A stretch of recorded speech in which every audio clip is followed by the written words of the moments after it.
Good morning students. आज प्रश्नावली 3.3 का दूसरा क्वेश्चन। वैसे मैंने पहला क्वेश्चन के 3 भाग करा दिए थे, चौथे का हिंट दिया था, पांचवा और छठा आपको खुद करना था। अगर कोई दिक्कत आती तो आप मेरे से पर्सनली कांटेक्ट कर सकते हैं, मैंने आपको नंबर भी दे रखा है, तो पर्सनली कांटेक्ट कर सकते हैं कि किस प्रकार से वह क्वेश्चन हल किए जाएंगे। तो उसी अनुसार हम आगे बढ़ते हैं। दूसरा क्वेश्चन लेकर आया हूँ 3.3 का। ये इंपॉर्टेंट क्वेश्चन है, इंपॉर्टेंट क्वेश्चन। आप पहले इसमें समीकरण दे रखी है 2x + 3y = 11। ये पहली समीकरण है। दूसरी समीकरण दे रखी है 2x - 4y = -24। ये समीकरण 1 हो गई, ये वाली समीकरण 2 हो गई। और इसमें m का मान ज्ञात करना है, जिसके लिए एक और रैखिक समीकरण दे रखी है y = mx + 3। y = mx + 3, यानी कि हमें m का मान निकालना है इन दोनों समीकरणों की सहायता से। तो सबसे पहले प्रतिस्थापन विधि का इस्तेमाल करते हैं। प्रतिस्थापन विधि जो मैंने इससे पहले वीडियो में बताई थी, क्या बताया था कि समीकरण 1 से हम किसी भी चर का या तो x का या y का मान निकालकर हम समीकरण 2 पर रख देते हैं, या समीकरण 2 से हम मान निकालकर समीकरण 1 पे रख देते हैं। इस प्रकार से प्रतिस्थापन विधि को किया जाता है। तो यहां से करेंगे समीकरण 1 से। जब समीकरण 1 से करोगे तो ये हो जाएगा 2x + 3y = 11। यहां से 2x = 11 - 3y। यहां से x = 11 - 3y/2। ये हो गई समीकरण 3।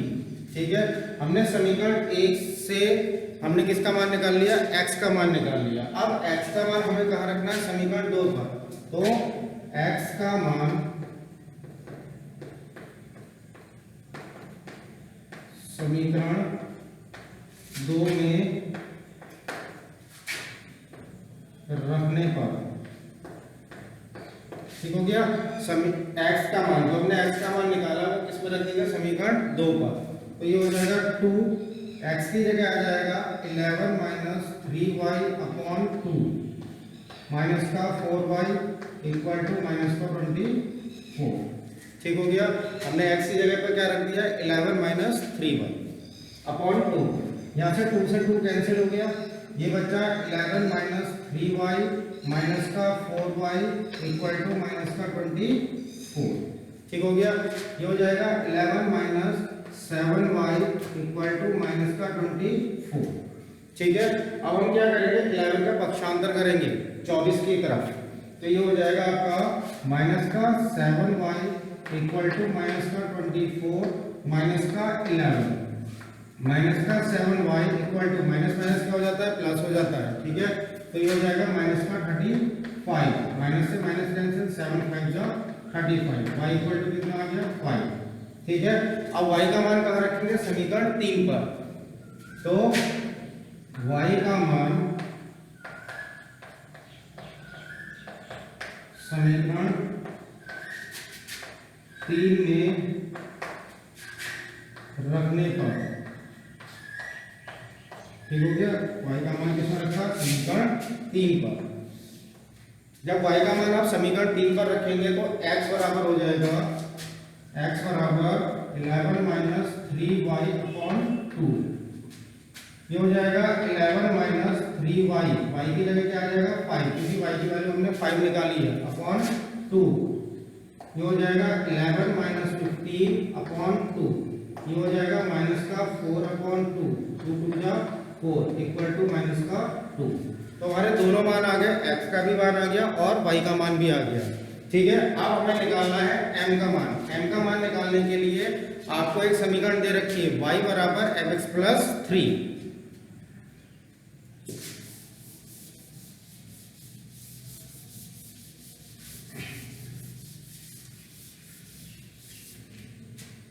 तो एक अन्य आपकी, ये सेकंड क्वेश्चन है, एक अन्य समीकरण दे रखी है y बराबर mx प्लस 3। ठीक हो गया। यहां पर रख देंगे आप x और y के मान रखने पर, इसके x और y के मान आप क्या करेंगे, इसमें रख देंगे। ठीक हो गया।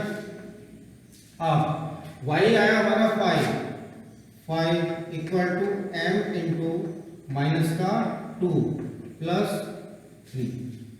ठीक हो गया। अब ये हो जाएगा 5, 3 का पक्षांतर करेंगे तो 5 माइनस 3 इक्वल टू माइनस का 2m। ठीक हो गया। ये हो गया 2 इक्वल टू माइनस का 2m, m equal to 2 upon minus का 2, 2 1 जा 2, 2 1 जा 2, तो m इक्वल टू आ गया माइनस का 1। हमें यही निकालना था कि m की वैल्यू क्या है, m बराबर हो जाएगा -1। इस टाइप से ये सवाल किया। अब है आपका तीसरा क्वेश्चन। तीसरे क्वेश्चन को ध्यान से देखिएगा। अब ये कुछ समस्याओं वाले हैं सवाल, कि आपसे इसमें पूछा जाएगा कि आपको क्या दे रखा है और क्या निकालना है। सबसे पहले सवाल को आपको ध्यानपूर्वक पढ़ना है। ठीक है। सबसे पहले क्या करना है, सवाल को पहले हम पढ़ लेते हैं कि क्वेश्चन क्या दिया है। निम्न समस्याओं में रैखिक समीकरण युग्म बनाइए और उनके हल प्रतिस्थापन विधि द्वारा ज्ञात कीजिए। हमें क्या करना है, प्रतिस्थापन विधि का उपयोग करना है। मैंने पहले बताया कि अगर क्वेश्चन पर कोई भी विधि नहीं लिखी हुई आती तो आप किसी भी विधि से कर सकते हैं। 3 विधि बताई थी, प्रतिस्थापन विधि, विलोपन विधि और बजगुणन विधि। ठीक है। अभी हम प्रतिस्थापन में, तो ये प्रश्नावली जो चल रही है वो प्रतिस्थापन विधि की चल रही है, तो हमें प्रतिस्थापन ही करना पड़ेगा। अब इसमें दे रखा है, क्वेश्चन को ध्यान से देखिए। दो संख्याओं का अंतर 26 है। दो संख्या है। अब दो संख्या हम कोई भी मान सकते हैं, xy मान सकते हैं, a भी मान सकते हैं, u भी मान सकते हैं, n मान सकते हैं, जो भी इच्छा करे वो मान लीजिए। तो ये हो जाएगा तीसरे का पहला। दो संख्याओं का अंतर 26 है और एक संख्या दूसरे की 3 गुनी है। एक संख्या दूसरे की 3 गुनी है, उन्हें ज्ञात कीजिए। तो माना पहली संख्या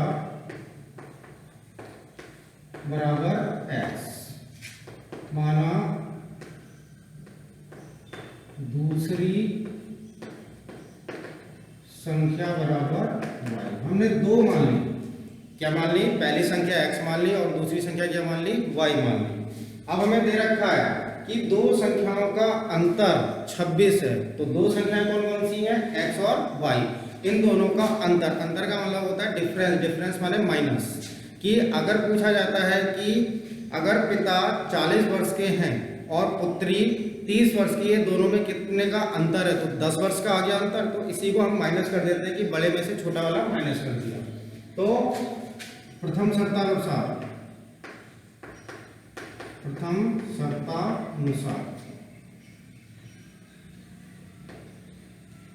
प्रथम शर्तानुसार के अनुसार दो संख्याओं का अंतर, दो संख्या कौन कौन सी है, x और y। तो x minus y equal to कितना दे रखा है आपको, 26। तो ये हो गई समीकरण 1। ठीक हो गया। और एक संख्या दूसरे की 3 गुनी है। एक संख्या दूसरे की 3 गुनी है। एक संख्या, कोई सी भी संख्या मान लीजिए कि उसकी 3 गुनी है। ठीक है। तो ये हो जाएगा द्वितीय शर्तानुसार, द्वितीय शर्तानुसार। ठीक है। द्वितीय शर्तानुसार के अकॉर्डिंग उसने कहा एक संख्या दूसरे की 3 गुनी है। ठीक है। तो एक संख्या दूसरे की 3 गुनी होगी। ठीक हो गया। ये हो गया समीकरण 2। या और आगे कर लेते हैं, x minus 3y equal to 0। ये हो गई समीकरण 2। ठीक हो गया। तो उसने यही क्वेश्चन में कहा था कि निम्न समस्याओं के रैखिक समीकरण युग्म बनाइए। हमने दो रैखिक समीकरण युग्म बना लिए हैं। पहली आ गई x minus y equal to 26, दूसरी आ गई x minus 3y equal to 0। अब क्या करना है, वही प्रतिस्थापन विधि के द्वारा। तो समीकरण 1 से, जब समीकरण 1 से निकालेंगे तो ये है x minus y equal to 26, x equal to हो जाएगा 26 माइनस प्लस का y, क्योंकि y का पक्षांतर करेंगे तो किसमें आएगा प्लस में। ठीक हो गया, ये हो जाएगी समीकरण 3। अब x का मान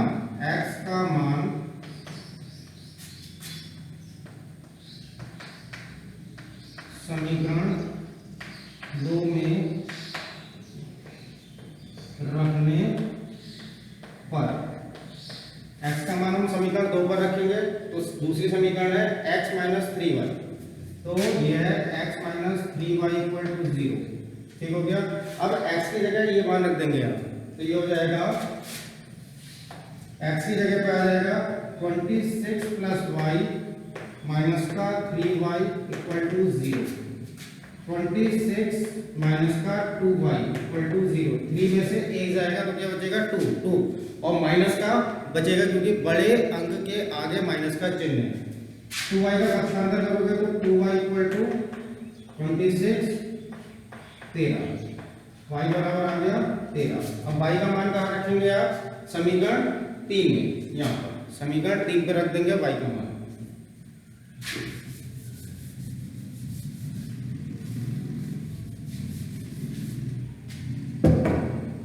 तो y का मान समीकरण 3 में रखने पर, ठीक हो गया। y का मान का रखेंगे समीकरण 3 पर। समीकरण 3 है x equal to 26 plus y, x equal to 26 plus 13, x equal to 31। तो पहली संख्या दूसरे की क्या हो गई, 3 गुनी हो गई। ठीक है, दूसरी संख्या क्या थी हमारे पास 13 का 3 गुना करेंगे 39 आ जाएगा। तो पहली संख्या क्या हो गई, 3 गुनी हो गई 39 हो गई, 13 तिया 39। ठीक है, तो इस प्रकार से आपको रैखिक समीकरण युग्म बनाने हैं, उसके बाद प्रतिस्थापन विधि का उपयोग करके उसे हल करना है, x और y के मान निकालने हैं।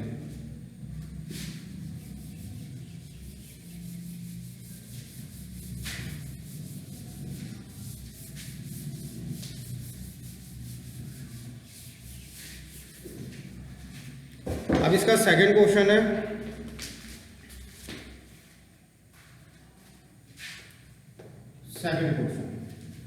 दो संपूरक कोणों में बड़ा कोण छोटे कोण से 18 डिग्री अधिक है, उन्हें ज्ञात कीजिए। दो संपूरक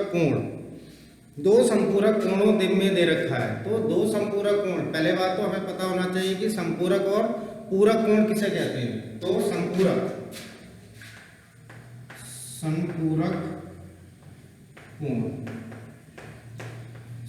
कोण के लिए हो जाएगा आपका, जिन दो कोणों का योग 180 डिग्री होता है, संपूरक कोण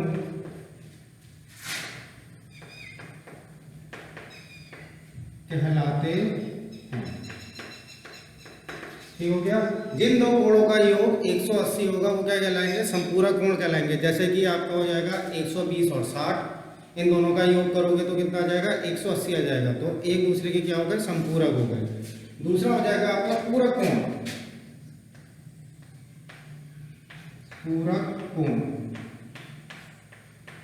पूरक कोण के लिए जिन दो कोणों का योग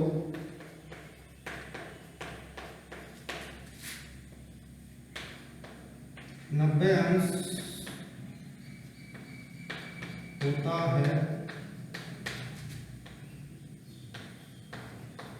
पूरक कोण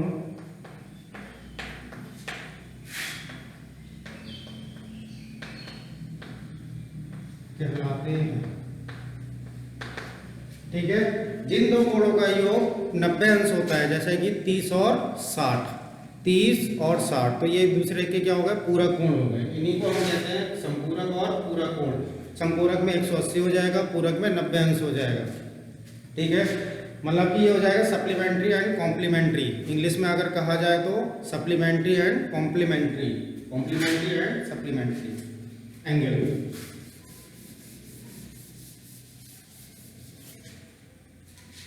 तो इसमें दे रखा है दो संपूरक कोणों में बड़ा कोण छोटे कोण से 18 अधिक है, तो माना बड़ा कोण बराबर x अंश। कोण की बात हो रही है इसलिए डिग्री लगा देंगे। माना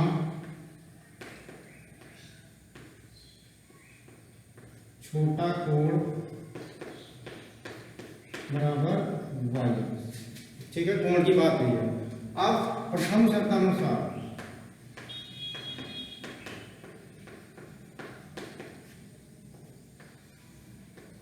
प्रथम शर्तानुसार में हो जाएगा जिन दो कोणों का योग 180 होता है, और हमारे पास दो कोण कौन से आ गए, x और y। तो हम प्रथम शर्तानुसार के अनुसार x अंश प्लस y अंश बराबर 180 हो जाएगा। ये उनकी आपकी पहली समीकरण। ठीक है, दोनों कोणों का योग 180। अब द्वितीय शर्तानुसार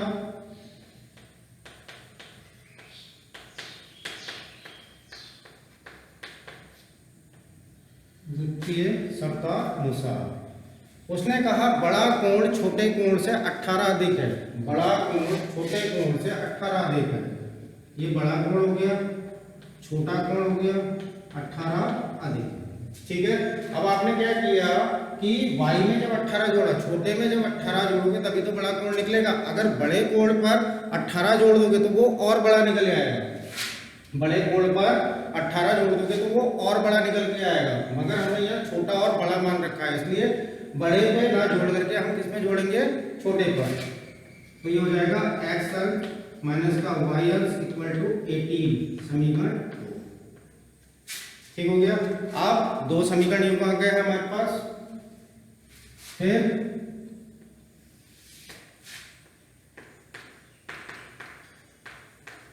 समीकरण 1 से तो ये हो गया x अंश प्लस y अंश इक्वल टू 180 डिग्री। ठीक हो गया, x अंश इक्वल टू 180 डिग्री माइनस का y डिग्री, समीकरण 3। ठीक है, समीकरण 1 से किया, x का मान निकाल लिया। अब x का मान कहाँ रखेंगे, समीकरण 2 पर। तो x अंश का मान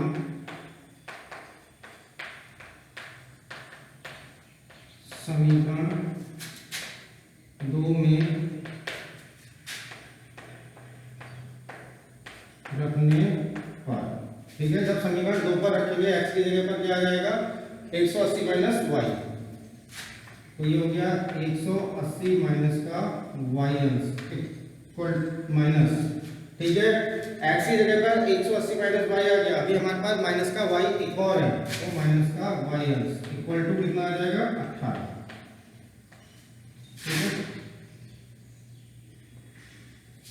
अब 180 अंश माइनस का 2y अंश इक्वल टू 18 अंश। 2y को उधर ले जाए तो प्लस का हो जाएगा, 18 को इधर ले आएंगे तो माइनस का हो जाएगा। तो ये हो जाएगा 180 अंश माइनस का 18 अंश इक्वल टू 2y। माइनस करिए, 261 इक्वल टू 2y। 2 8 जा 2 1। तो y की वैल्यू हमारे पास क्या आ गई, y अंश बराबर आ गया आपका 81 डिग्री। y की वैल्यू आ गई अब हमारे पास। अब हमें क्या रखना है, y का मान क्या रखना है, समीकरण 3 पर। y अंश का मान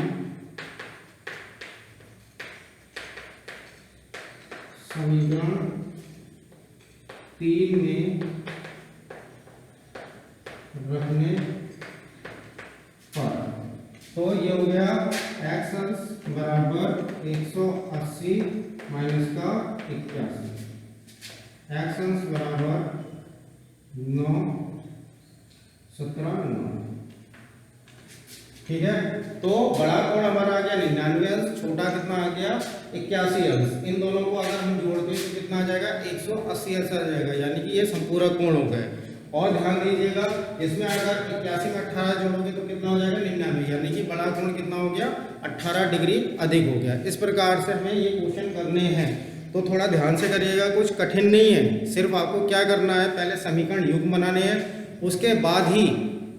उसके बाद आप क्या करेंगे, उन्हें हल करेंगे किस विधि से, प्रतिस्थापन विधि से। जैसा कि मैं पिछले वीडियो में भी बताया था, इस वीडियो में भी बता रहा हूँ कि समीकरण 1 से मान निकालकर समीकरण 2 में रखना है, और जो मान आना है वो जो नई समीकरण बनी है 3 बनी है उसमें रखना है, तो आपके x और y की वैल्यू प्राप्त हो जाएगी।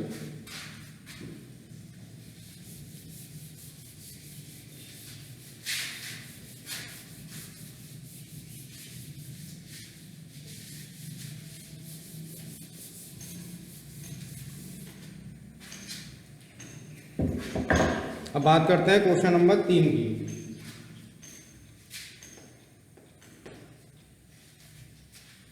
अब इस क्वेश्चन में मैं 2 समीकरण युग्म बनाकर दूंगा, हल आप इसे खुद करेंगे घर पर, ठीक है। तो इसमें दे रखा है एक क्रिकेट टीम के कोच ने 7 बल्ले तथा 6 गेंदें 3800 रुपये में खरीदी। बाद में उसने 3 बल्ले तथा 5 गेंदें 1750 रुपये में खरीदी। प्रत्येक बल्ले और प्रत्येक गेंद का मूल्य ज्ञात कीजिए। प्रत्येक बल्ले और प्रत्येक गेंद का, तो हमसे 2 चीजें पूछी है, बल्ले और गेंद। तो माना प्रत्येक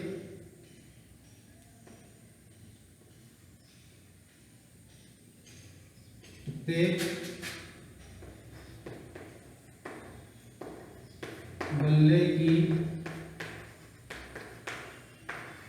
कीमत बराबर x रुपये। बल्लों की बात है, रुपए में खरीदोगे उसे। माना प्रत्येक गेंद की कीमत बराबर y। ठीक हो गया। ये तो हमने मान लिया कि एक बल्ले और एक गेंद की कीमत क्या है। एक बल्ले की कीमत हमने x रुपये मान ली, दूसरी गेंद की कीमत, एक गेंद की कीमत हमने क्या मान ली, y रुपये मान ली। अब प्रथम शर्तानुसार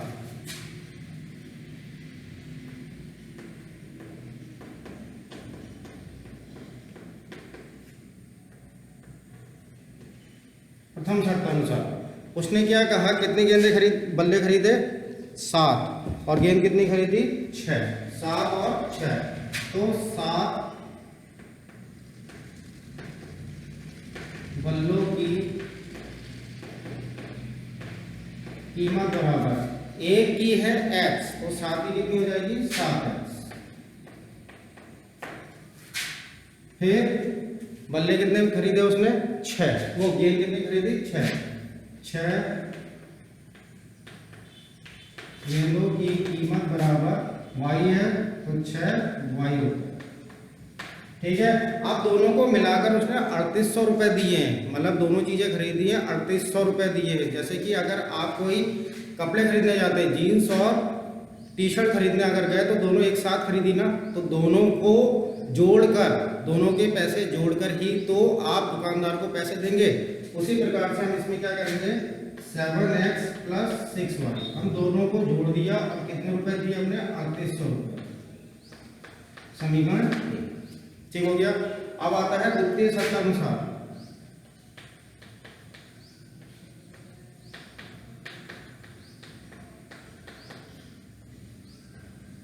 द्वितीय शर्तानुसार में उसने क्या कहा कि उसी प्रकार के उसने कितने 3 बल्ले तथा 5 गेंदें खरीदी, तो 3 बल्लों की कीमत बराबर 3x, और बल्ले कितने खरीद, गेंद कितनी खरीदी 5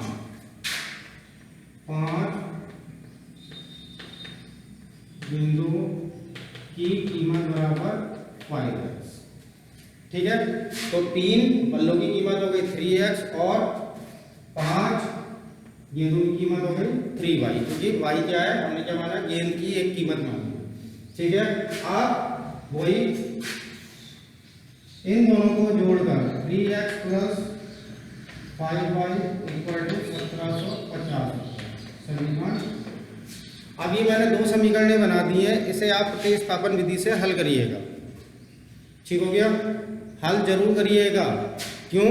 क्योंकि इससे ये पता चलता है कि आपको प्रतिस्थापन विधि सही से आ गई है या नहीं आ गई है। तो इसे ट्राई करेंगे तभी तो समझ में आएगा, अन्यथा कैसे आएगा।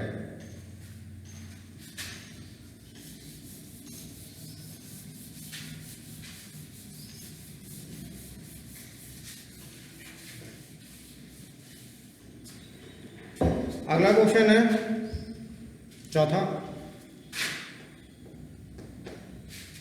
चौथे क्वेश्चन में दे रखा है आपका, एक नगर में टैक्सी के भाड़े में एक नियत भाड़े के अतिरिक्त चली गई दूरी पर भाड़ा सम्मिलित किया गया है। इसका कहने का मतलब ये है कि अगर आप 2000 रुपये किसी को देते हैं तो उसने फिक्स कर रखा है कि 1 किलोमीटर तक इतना किराया है, बाकी अतिरिक्त किराया लगेगा। तो सीधी सी बात है, अगर आप 2000 रुपये देते हैं तो उसमें नियत किराया भी जुड़ा है। नियत कराने का मतलब होता है आपका फिक्स्ड रेट है, उसमें शामिल है, फिक्स रेट शामिल है। ठीक है, सपोज करो उसने कहा 500 रुपये तो लूँगा 1 किलोमीटर जाने के, उसके बाद अगर आप जितने भी किलोमीटर जाएंगे उसके हिसाब से चलता रहेगा। तो 1500 के हिसाब से, क्योंकि 500 तो नियत हो गया, 1500 बचा, तो 1500 में कितना गया, 3 किलोमीटर और जाएगा। तो इस हिसाब से उसने क्या किया, 2000 रुपये पे किए। उसी प्रकार से इसमें नियत किराया दिया हुआ है। अब उसने कहा 10 किलोमीटर दूरी तय करने के लिए 105 तथा 15 किलोमीटर दूरी तय करने के लिए 155 रुपये दिए। नियत भाड़ा तथा प्रति किलोमीटर भाड़ा क्या है। व्यक्ति को 25 किलोमीटर यात्रा करने के लिए कितना भाड़ा देना होगा। तो मैंने पहले बता दिया, इसमें दो चीजें शामिल है, माना नियत भाड़ा बराबर x रुपये। ये हो गया नियत, मतलब फिक्स्ड हो गया कि आपको x रुपये तो देने ही देने हैं। उसी प्रकार से माना अतिरिक्त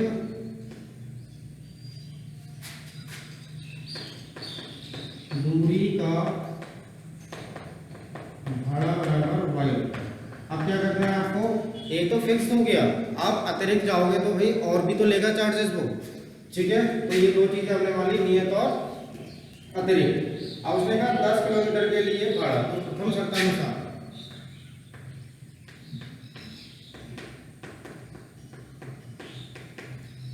शर्तानुसार के अकॉर्डिंग हो जाएगा 10 किलोमीटर दूरी, तो 10 किलोमीटर में क्या होगा, फिक्स्ड है, तो ये हो जाएगा x plus 10y equal to कितना, 105 समीकरण 1।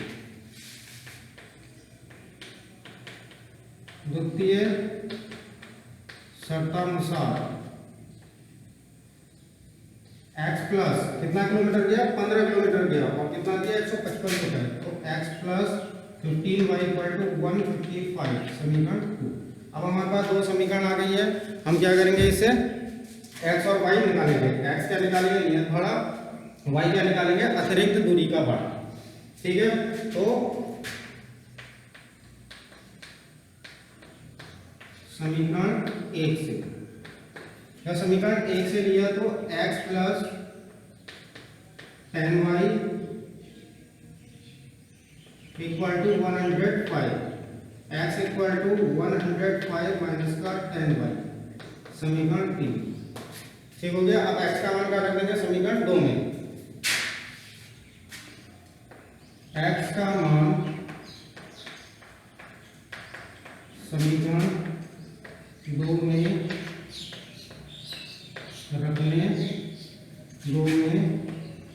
रखने पर, जब 2 पे रखोगे x का मान ये निकाला, 2 पे रख दो, तो ये हो जाएगा 105 माइनस का 10y हो गया। अब x की जगह को हमने ये रख दिया, 15y है हमारे पास, प्लस 15y इक्वल टू 155। 105 15 में से 10 गया तो कितना आता है, 5, मगर बचेगा किसका, प्लस का। क्यों बचेगा प्लस का, क्योंकि 15 के आगे प्लस है, बराबर 155। 5y इक्वल टू 155 माइनस का 105, 5y इक्वल टू 50, 5 10, तो y बराबर कितना आ गया, 10। तो y क्या माना था हमने, अतिरिक्त दूरी का भाड़ा माना, तो अतिरिक्त कितना लिया उसने, 10 रुपये लिया।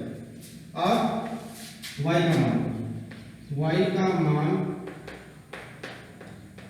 समीकरण 3 में रखने पर, समीकरण 3 हमारे पास ये है, तो x इक्वल टू 105 माइनस का 10y, x equal to 105 minus 10 into, और y का मान कितना आया 10, x इक्वल टू 105 माइनस का 100, x इक्वल टू हो जाएगा 5 रुपये। मतलब कि नियत भाड़ा हमारा 5 रुपये है। 5 रुपये तो आपको देने ही देने, अतिरिक्त जाओगे तो 10 रुपये के हिसाब से आपको और किराया देना पड़ेगा। तो यहाँ से x और y के मान आ गए। अब उसने एक और चीज़ पूछी है इसमें कि 25 किलोमीटर जाने के लिए कितना भाड़ा देना होगा। 25 किलोमीटर, तो 25 किलोमीटर जाने के लिए कुल भाड़ा बराबर, तो पहले समीकरण बनाएंगे इसकी कंडीशन के अकॉर्डिंग, x प्लस 25y, ठीक है, जैसे उसमें मैंने बनाया था, ठीक है, x प्लस 10y बनाया था, और दूसरे में x प्लस 15y बनाया था। उसी प्रकार से यहाँ पर बन गया x प्लस 25। अब इसमें जोड़ देंगे y का मान 5, x का मान 5 प्लस 25 इंटू 10, 5 प्लस मॉड मास का यूज करेंगे, सबसे पहले मल्टीप्लाई, तो 255 प्लस कर देंगे, तो 25 किलोमीटर जाने के लिए उसे कितना देना पड़ेगा, 255 रुपये देना पड़ेगा। तो इस हिसाब से आज क्वेश्चन हो गए 1, 2, 3, 4 और 5वां क्वेश्चन आपको घर के लिए दिया गया है। तो इनकी तैयारी करिएगा, अच्छे से करिएगा, समझ के करिएगा, ताकि आपको कोई दिक्कत ना हो। अगर कोई दिक्कत हो तो मेरा पर्सनल नंबर आप लोगों के पास है, मुझसे पर्सनली कांटेक्ट कर सकते हैं, मगर दिन में। ठीक है, धन्यवाद।